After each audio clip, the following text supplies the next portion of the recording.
உள்ளாட்சி பொறுப்புகளில் நியமன பதவிகளுக்கு மாவட்ட வாரியாக ஜூலை முதல் மாற்றுத்திறனாளிகளிடம் விண்ணப்பம் பெறப்படும் என்று முதலமைச்சர் மு.க. ஸ்டாலின் அறிவித்துள்ளார்.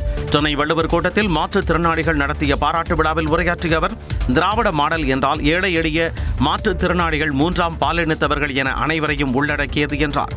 நகர்ப்புற உள்ளாட்சி அமைப்புகளில் 650 மாற்றுத்திறனாளிகளும், ஊரக உள்ளாட்சி அமைப்புகள்ல 2984 மாற்றுத்திறனாளிகளும் நியமிக்கப்படுவாங்க. மாவட்ட வாரியா ஜூலை 1 முதல் விண்ணப்பங்கள் பெறப்பட்டு பரிசீலனை செய்யப்படும். எல்லோருக்கும் சமத்துவம் கிடைப்பது சிலருக்கு பிடிக்கவில்லை என்றும் முதலமைச்சர் மு.க. ஸ்டாலின் குற்றம் சாட்டினார். இது எல்லோருக்குமான ஆட்சி, எல்லோரையும் முன்னேற்றுகிற ஆட்சி. அதனாலதான் சில வகுப்புவாத சக்திகளால் அவங்களுக்கு துணை போற கொத்தடிமை கூட்டத்தால தாங்கிக் கொள்ள முடியல. எல்லோரும் முன்னேறுவது சிலருக்கு பிடிக்கல.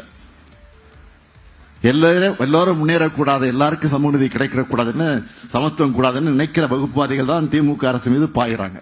மாற்றுத்திறனாளிகள் கோரிக்கைகள் படிப்படியாக நிறைவேற்றப்படும் என்று அவர் உறுதியளித்தார்.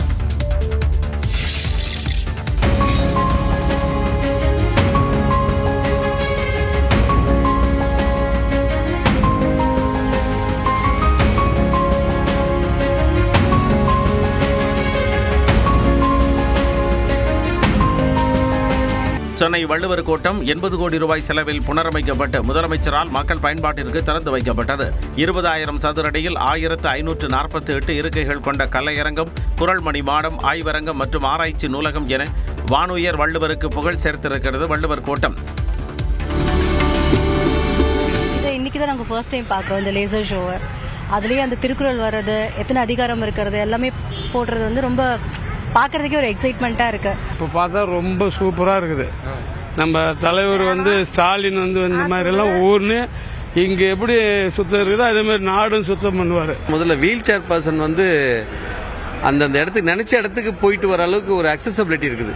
பளிங்கு கற்களில் செதுக்கப்பட்டுள்ள 1330 குறள்களும் 106 அடியில் அமைந்துள்ள கல்தேர் ஒலி ஒளி தொழில்நுட்பத்தில் மிளர்வதும் பார்ப்போர் கண்களுக்கு விருந்து படைக்கின்றன.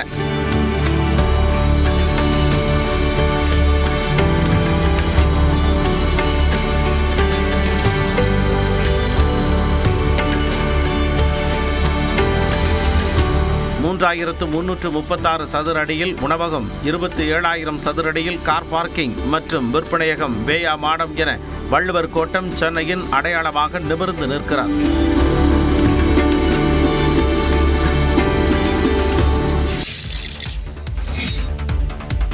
விருதுநகர், காஞ்சிபுரம், திருவள்ளூர் மாவட்டங்களில் மழை பெய்ததால் வெப்பம் தணிந்தது. விருதுநகர் மாவட்டம் அருப்புக்கோட்டை மற்றும் அதன் சுற்றுவட்டார பகுதிகளில் வெயில் வாட்டி வந்த நிலையில் நேற்று திடீரென மழை பெய்தது.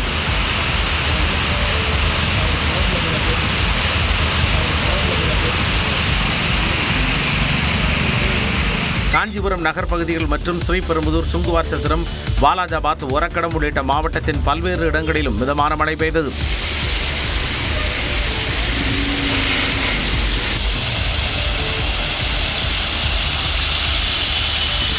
இதேபோல திருவள்ளூர் மாவட்டம் புதுவாயல், கவரப்பேட்டை சுற்றுவட்டார பகுதிகளிலும் மழை பெய்ததால் மக்கள் மகிழ்ச்சி அடைந்தனர்.